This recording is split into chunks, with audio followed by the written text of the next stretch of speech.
And pay attention to how you're laying on the floor now. How does the body meet the floor?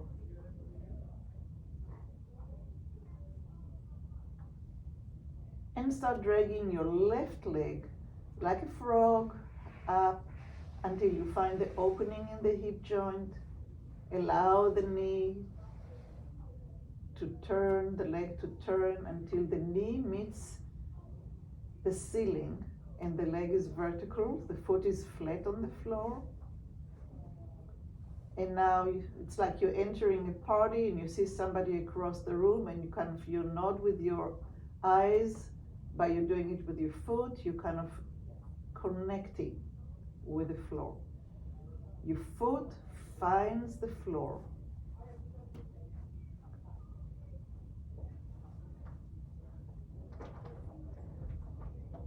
And again, find a place for the foot that creates a connection between the foot, the bones of the foot, the muscles of the lower leg,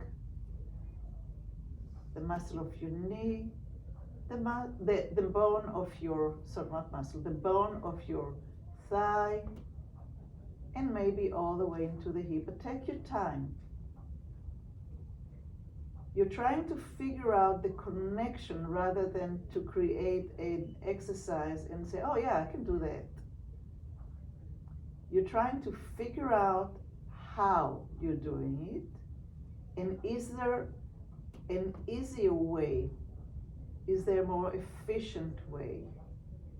Is there a way that the brain is more at ease and less muscle recruit to do the transfer of weight from the floor to the bones of the foot, and into the leg and into the pelvis?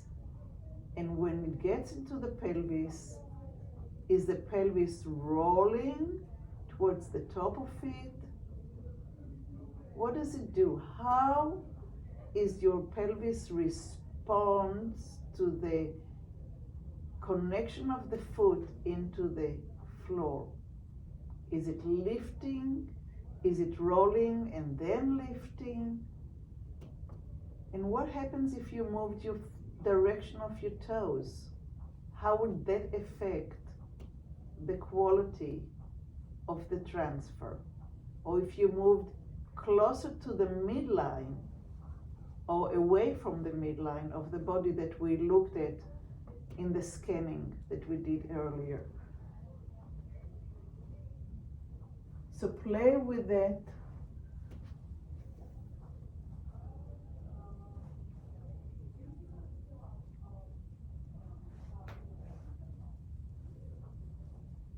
And find the place that makes the most sense to the puzzle of your body parts.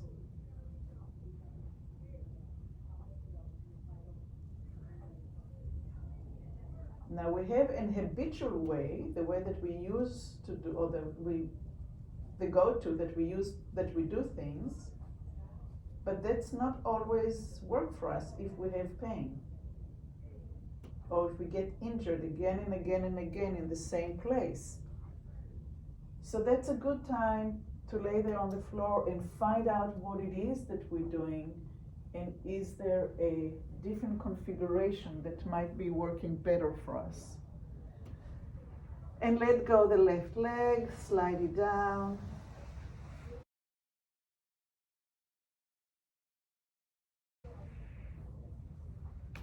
And just rest there for a minute. And notice how the pelvis, the hip, is laying on the floor now. Is there any change?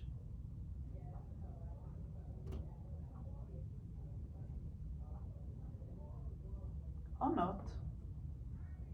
And go ahead and drag your right leg like a frog from the outside until you find the opening in the hip joint, and turn the leg so the knee is facing up towards the ceiling.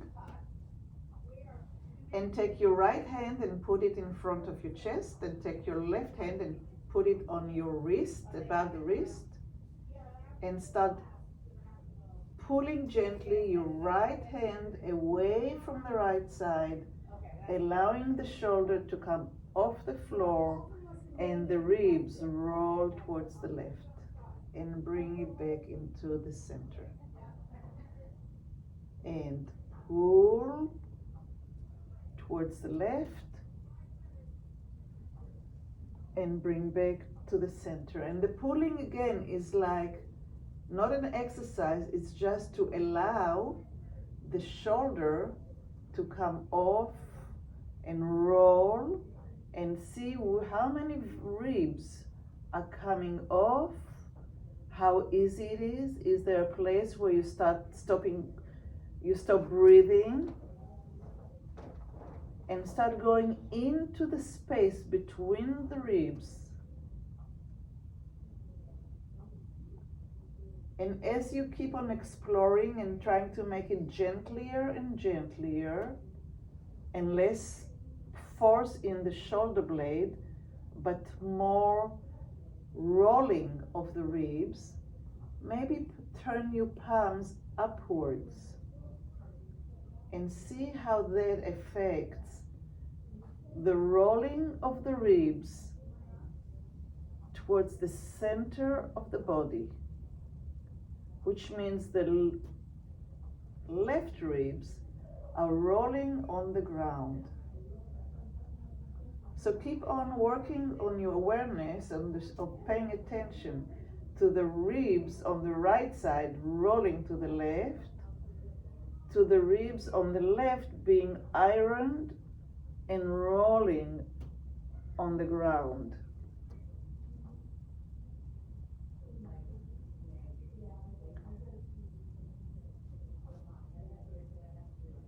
A few weeks ago I was in Sicily and I took a class in making pasta, and we kind of rolled the pasta into strings, creating the width of the pasta. And that's kind of the picture I have of the left ribs being pressed into the mat, coming out on the other side. But which one works for you? Picturing the right ribs rolling up in the air, or picturing the left ribs getting the weight of the body and indenting into the mat?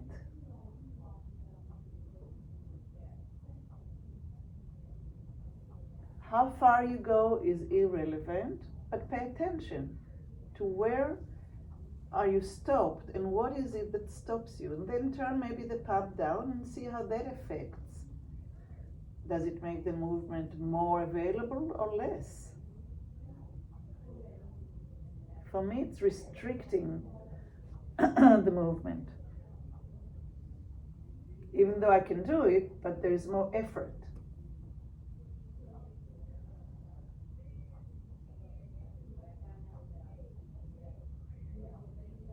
Where is your strength coming from?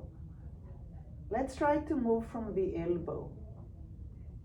The right elbow leads and it goes right into the shoulder joint. And it becomes really effort. So let's not do it with the elbow. Let's push the right foot into the floor and roll the ribs with the help of the left hand guiding. So the language that we speak internally is also very important to the quality of the movement that we are creating.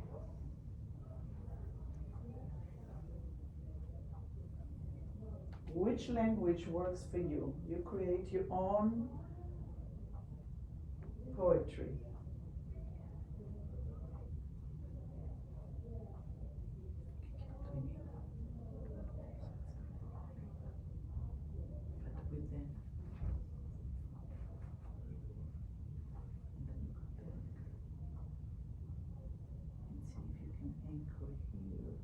No, we don't go to the other side. No. We just go to the left, but anchor here. Say hello here, so we can roll it.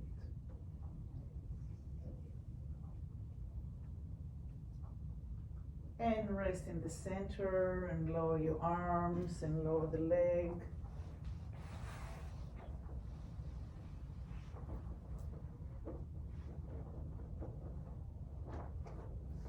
And the rest time, the rest time is super important for the brain to assimilate and learn. And the learning is not in the muscles, the learning is in the brain. So just relax for a minute and visualize the rolling of the ribs while the foot was saying hello to the mat on the floor. That was your anchoring, that was your connection to ground, so you can let go up at the top and rotate. So now let's do it on the left side. So bring your left leg like a frog from the outside, turn the leg in the hip joint until the knee meets the ceiling, aligned with the ceiling, vertical.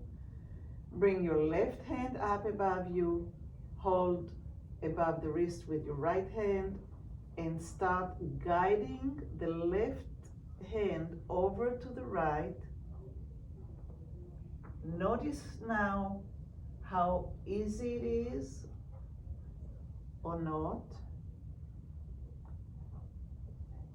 Which position are you holding the hand now? Is it facing up or down or to the side? And now that you already know how to anchor your foot a little bit and to roll the ribs, whether you're focusing on the lower ribs being rolled over or you're focusing on the upper ribs rolling in the air, start also noticing how are your eyes being part of the journey.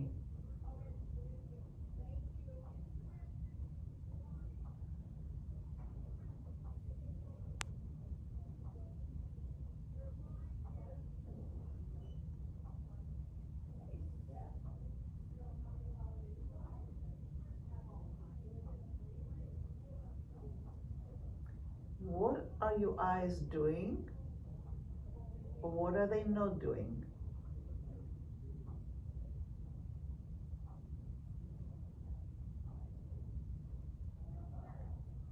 What is the eyes' role in movement as we move through space? Just ask yourself the question and explore for a minute, and we're gonna go into it in a second.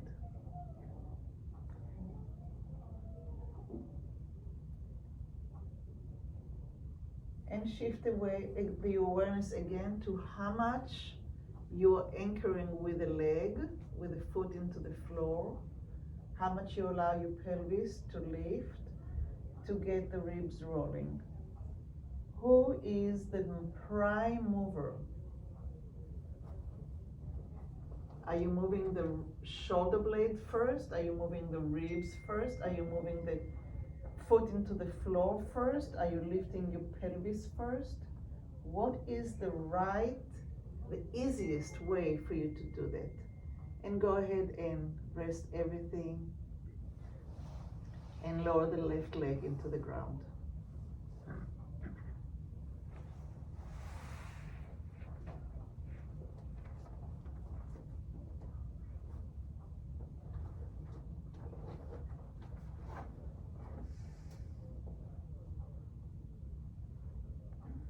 How does your body meet the floor now?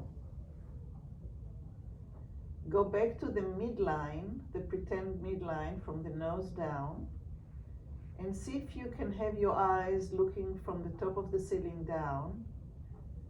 And how far is your right leg from the midline? How far the left leg from the midline?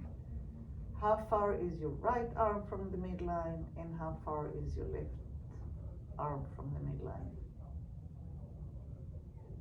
And once you have that picture, let it go. And draw your right leg back up until the knee is facing up towards the ceiling. And bring your right arm up above the head, palm up. Go ahead and hold the left hand above the wrist. And we are going to roll to the left, but we're going to start with the eyes leading the movement. The eyes are going to the left as the foot is anchoring to the floor, and we are rolling as one hip and ribs.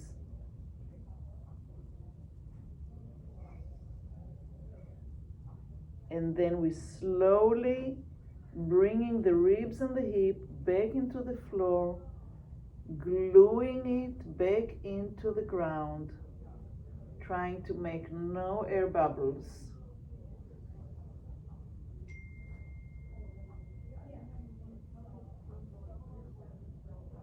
And again, once you get to the center, you rest for a minute.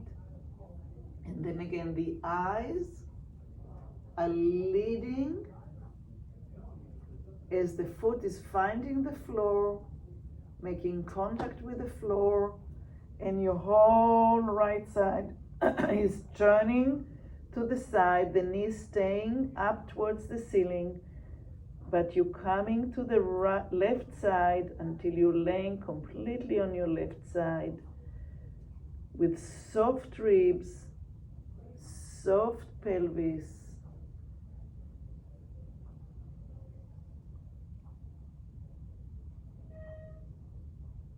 So you have two ends. You have the foot and the eyes leading the movement, allowing the center of your body to roll into that center line that we pictured earlier. And your pelvis is now laying on its side, completely on its side. The ribs and the pelvis are rolling to the side, the knees staying up, the foot is anchoring. This is your anchor to life. This is your connection to reality. This is the floor, this is earth. And then you roll back into the floor.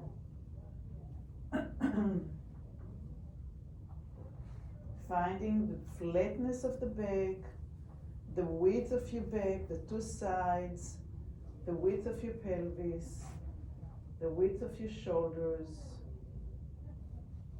You rest as long as you need, and then you start again. Same side. The eyes and the foot. So the eyes are leading the way, but the foot is connecting you to earth. Don't let that connection go. This is your strength. Those are the roots. Keep on lifting the pelvis, allow it to rotate. Don't force it, just allow it to roll over the midline. That was a good adjustment. Finding a good place for the foot. And then you come back.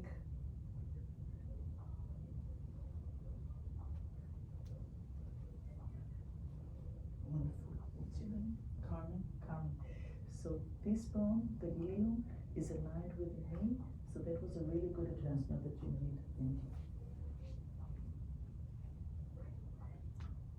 All right, and let's go to the other side. So allow the right leg to go down into the floor. And draw your left leg up. And bring your left hand above your chest and hold on above the wrist with your right hand. And find a good place for the foot, because that's your stability. And the eyes are leading. Look towards the floor. Find the mat and roll the ribs and the hip over that center line.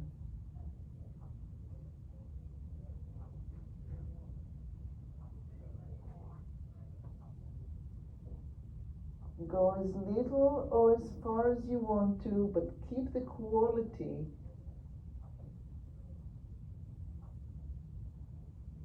The fluidity.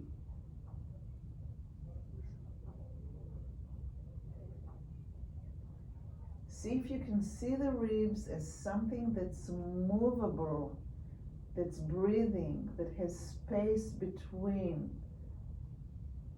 Many of the ribs have space. Some of them are floating and not connected in the front.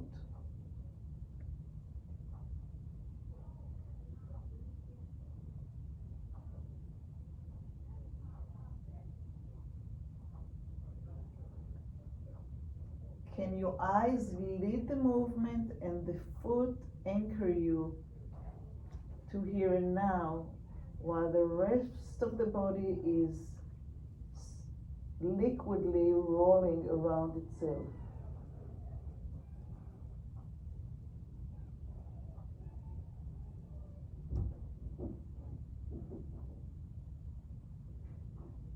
Can the inside of your body be fluid, while the bones of the foot and the lower leg and the femur, the upper leg, are giving you structure, but the rest is fluid?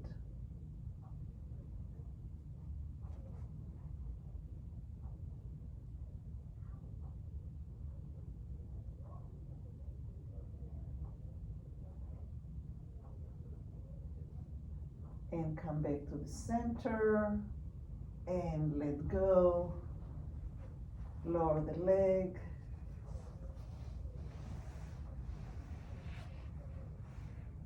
Lower the arms.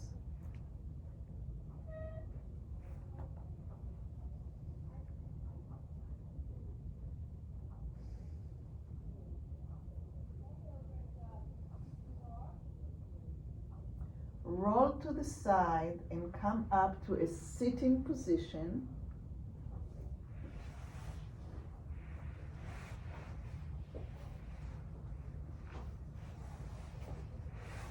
And put one leg in front of you, and the other leg, so one is bent and one is lengthened. So this is the foot that was standing on the floor. Now we're doing doesn't matter if it's left or not. The opposite hand will come around. The eyes will go, lead the way. And we're going to allow rotation of the spine. How far can you see without straining? The other leg is bent. Yeah.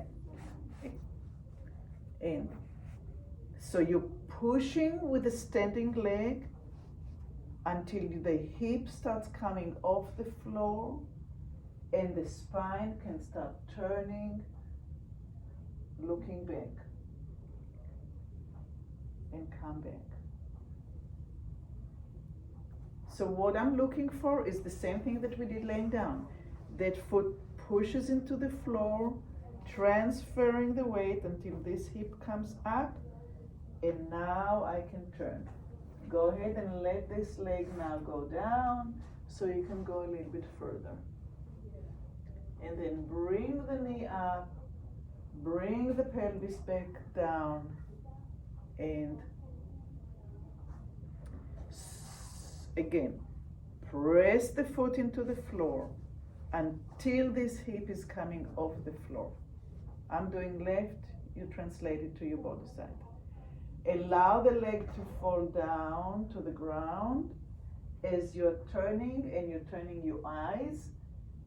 And are you also turning your ribs around the axis, the center of the body?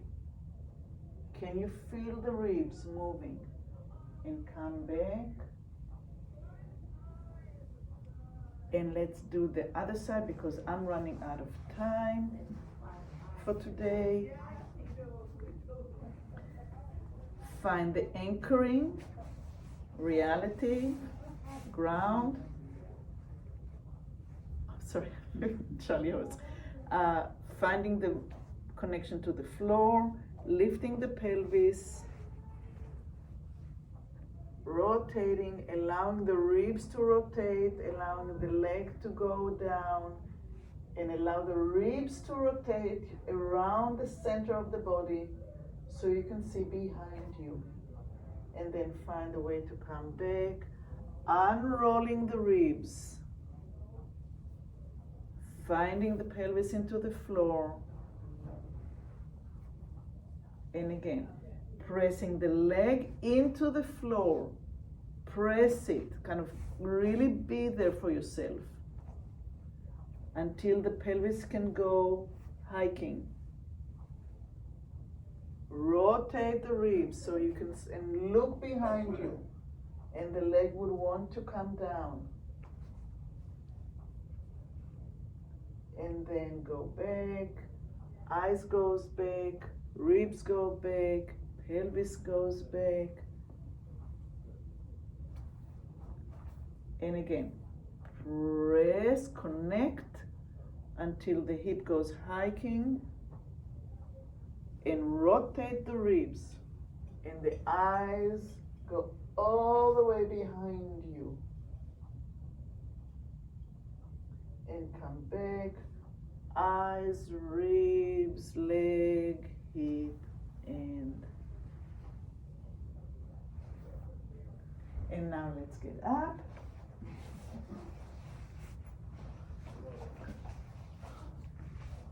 And stand with the left leg a little bit in front and bend your knees. And press the left leg into the floor. Lift the right heel a little bit off the floor and rotate the ribs as you're looking back. And come back. And again, press into the left leg, allow the right heel to be almost free. That's the hiking of the pelvis. And move the ribs with the eyes backwards. And come back. And let's do the other side. Right leg anchors, left heels off the ground, rotating around the axis of our own center. Eyes are leading. Try to stay calm. You're leaning forward. See if you can rotate the ribs around the center. Less heel, just soft. So you have movement on that side. There you go. Wonderful. Okay, nice.